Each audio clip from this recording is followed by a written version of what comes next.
Alors, pour vous donner une idée de l'importance des missions économiques en Belgique, je vais vous donner quelques chiffres. Le premier est de savoir que la Belgique exporte 85% de son produit intérieur brut. Ça veut dire que 85% de ce que nous produisons chaque année en Belgique est exporté. Cela nous vaut d'être en termes absolus, en général, bon an, mal an, le 10e ou le 11e exportateur mondial.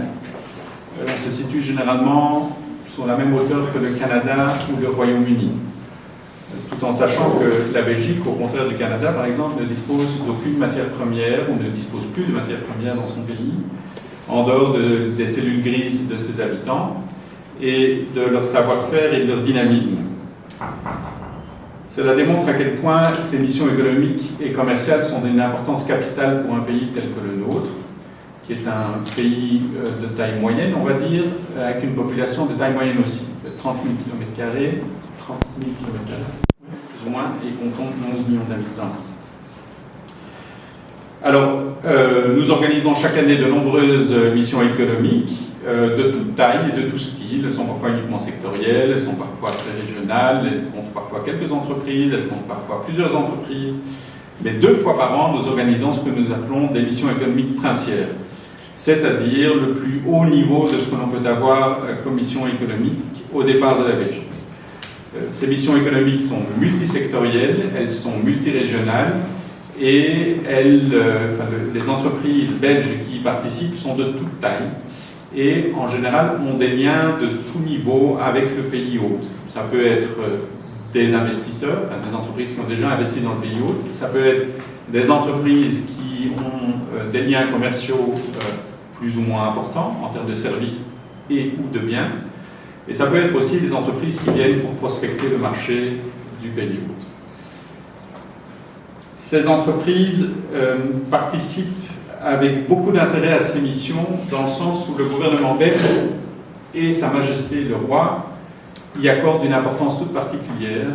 Et c'est pour cette raison que le roi a demandé à sa sœur, Son Altesse Royale la princesse Astrid, de conduire ces missions en son nom. Ces missions sont alors également reçues au plus haut niveau dans les pays hôtes et Son Excellence le Président de la République a bien voulu accorder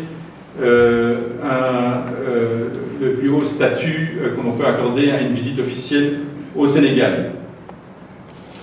Alors, pour vous donner des exemples des dernières missions qui ont été engagées, l'année dernière, il y a eu 2 missions, une aux États-Unis sur la côte Est et l'autre au Japon en décembre. Il y a maintenant celle du Sénégal au mois de mai, et puis le semestre prochain, il y aura une mission en Australie. Il est important pour la Belgique de continuer à développer et construire ces liens historiques avec de nombreux pays africains, et en particulier ici le Sénégal, et c'est pour ça que le Sénégal a été choisi comme pays hôte de cette mission, mais à nouveau, ça fait déjà quelques années que le Sénégal a été choisi, et je ne peux que me féliciter de la persévérance tant des autorités sénégalaises que des autorités belges pour mener cette mission à bien. Voilà. En gros, ça c'est une mission économique princière qui vient de Belgique. Alors celle-ci va compter 367 participants qui représentent 160 entreprises, 20 universités ou hautes écoles et une dizaine de fédérations d'entreprises et de fonds d'investissement. Alors, quelles sont nos relations avec le Sénégal? Nos relations avec le Sénégal au niveau économique commercial sont bonnes. Elles sont bonnes depuis longtemps. La Belgique a été le 7e pays à reconnaître le Sénégal en 1960 et depuis lors développe des relations très très diversifiées sur tous les plans. Alors, je ne vais peut-être pas aborder tous ces différents domaines, mais à l'occasion, on pourra certainement en parler. Ici, je vais me concentrer uniquement sur l'économique et le commercial. Nous avons tout d'abord des entreprises qui exportent pas mal de biens. Nos exportations ont dépassé l'année dernière, en 2022, le milliard d'euros. Ça veut dire un peu plus de 700 milliards de francs CFA de flux commerciaux entre la Belgique et le Sénégal, ce qui représente plus ou moins une augmentation de 30% des exportations belges vers le Sénégal et de près de 10% des exportations sénégalaises vers la Belgique en 2022. On peut aller dans le détail de ces exportations, mais en bien, je dirais que le produit principal sont les produits pétroliers ou dérivés du pétrole. Qu'ensuite, il y a les matériels de transport, les machines, les équipements, les métaux, le chimique et le pharmaceutique qui a beaucoup grimpé ces dernières années, certainement sous l'effet de la Covid, et j'y reviendrai. Et puis les produits alimentaires. Nos importations en Belgique depuis le Sénégal concernent aussi des produits minéraux et pétroliers, et puis principalement des produits du règne végétal et du règne animal. En gros, des fruits et des légumes, et de la viande et des poissons en particulier. En termes de services, nous sommes relativement présents aussi. Vous connaissez tous Brussels Airlines, qui est un service d'aviation. Il y a aussi beaucoup de services au niveau de la logistique maritime, au niveau des dragueurs et d'autres aspects. Il y a des armateurs qui naviguent régulièrement vers le Sénégal, depuis la Belgique. Il y a une série d'autres entreprises qui offrent des services, en particulier dans l'ingénierie et dans d'autres domaines, comme le domaine de l'eau par exemple, où depuis le Forum mondial de l'eau qui a eu lieu à Dakar l'année dernière, les entreprises belges dans le secteur de l'eau, qui sont très réputées, sont de nouveau plus présentes et plus actives au Sénégal pour présenter leurs différents projets, notamment en termes d'assainissement d'eau. À côté de ça, nous avons aussi des entreprises, en dehors de ces offres de biens et de services, nous avons aussi des entreprises qui ont investi au Sénégal. Alors, vous connaissez tous probablement quelques exemples d'hôtels et de bed and breakfast belges au Sénégal, les Mambiers de Guéréo, le Yokan Lodge, le Nyoko Lodge et d'autres, les Palais Tuvier, d'autres hôtels du même style. Il y en a toute une série, je ne reviendrai pas, mais dans l'immobilier, il y a pas mal d'investissements belges également.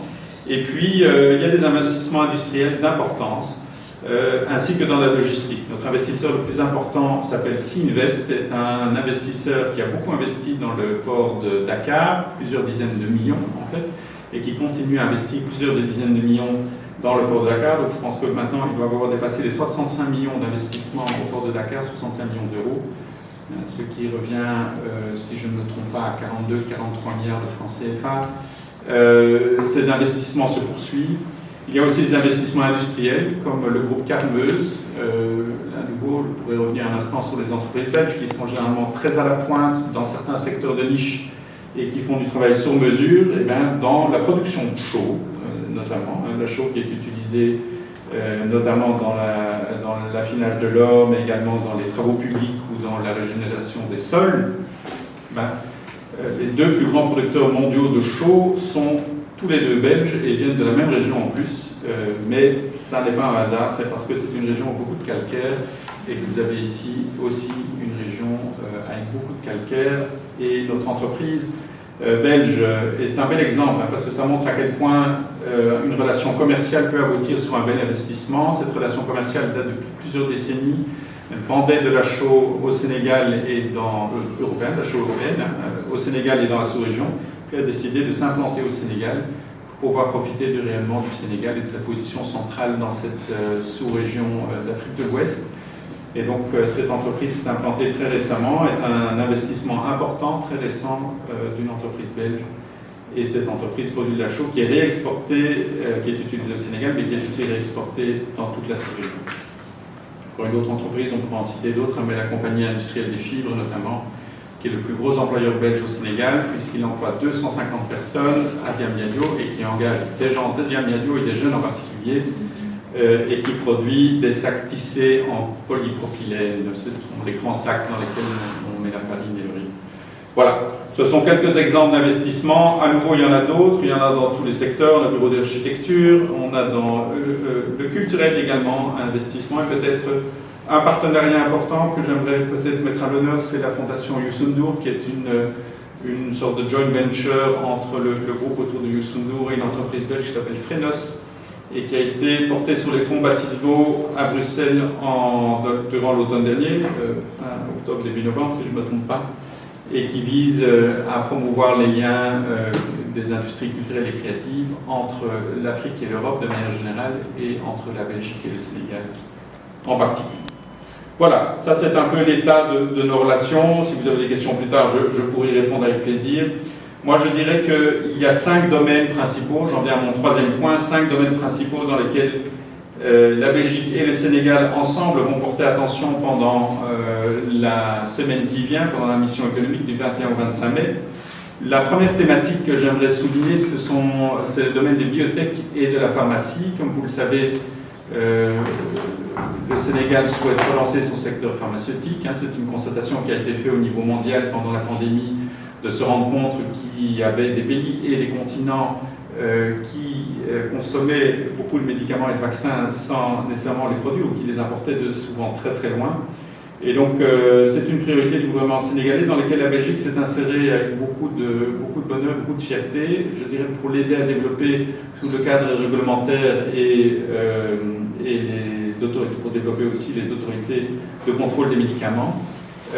Ça, c'est en termes de coopération, mais surtout, la Belgique est le premier producteur de vaccins au monde. C'est aussi un pays à la pointe en termes de biotech et il y a beaucoup à échanger, non seulement en termes de coopération, mais aussi en termes de